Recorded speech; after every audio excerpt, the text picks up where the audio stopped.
Ассалаумалейкум, каналыма қош келдіңіздер. Бүгін сіздерге көз айналасына өте жақсы, көз айналасында әжімдерді кетіруге көмектесетін керемет рецептпен бөліспекпін. Құрамы өте қарапайым, екі ғана заттан тұрады. Бұл рецепт көз айналасындағы біраз мәселені шешіп беруге көмектеседі. Бұл рецептке қажетті бізде кокос майы және витамин Е.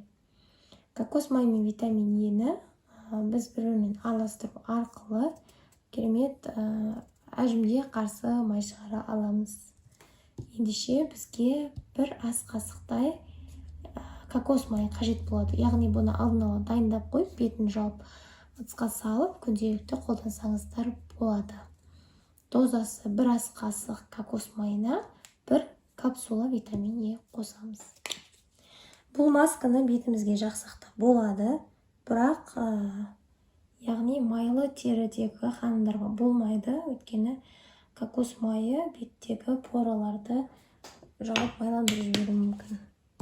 Яғни майлы терідегі ханымдар болмайды, ал құрғақ терідегі ханымдар болса, онда сіздер бүкіл бетке жақсаңыздар да болады. Прям күшті көмектеседі. Бірақ кез келген майды жаққаннан кейін бетке ең ұзағы жарты сағат қана ұстау керек.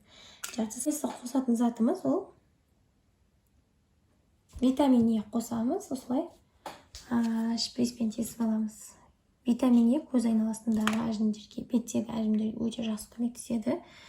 Ішке қабылдасаңыздар да болады, сыртқа осылай қолдануға арқылы да көп нәтиже жеткізеді. Яғни беттің серпімділігін жақсартады. Бұл май бізге, яғни бұл витамин бізге өте қажет. Жақсылап араластырып аламыз. Бұл майды біз көз айналасына арналған кремнің орнына қолдансақ болады. Керемет кетеді. Ал толық бетке жақсаңыздар да болады, бірақ аптада бір рет қана толық бетке, тазартылған бетке жағып, массаж жасап, 30 минуттан көп ұстамаймыз. Кез келген майды бетте 30 минуттан көп ұстауға болмайды, өйткені беттегі токсин мен шлак шығады. Сол арқылы біздің пораларымыз жабылып, кірленіп, сосын қара точка, одан ары қарай безеу шығып бастайды. Сол үшін бетке міндетті түрде 30 минуттан аз ұстап жуып тастаймыз. Одан көп ұстауға болмайды.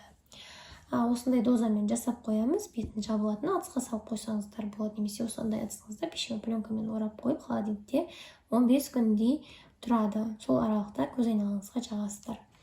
Көз айналасына жағып, түнде уақытта азанға қалдырамыз, азанда жуып тастаймыз. Егер әжімдер терең болатын болса, гимнастика жасауға кеңес беремін. Көз айналасына арналған өте нәтиже тез болады.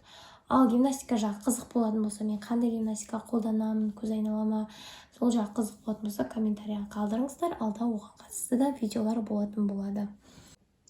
Видео пайдалы болса, лайк басып, каналыма тіркеліп кетіңіздер. Алда көптеген ақпараттар болады.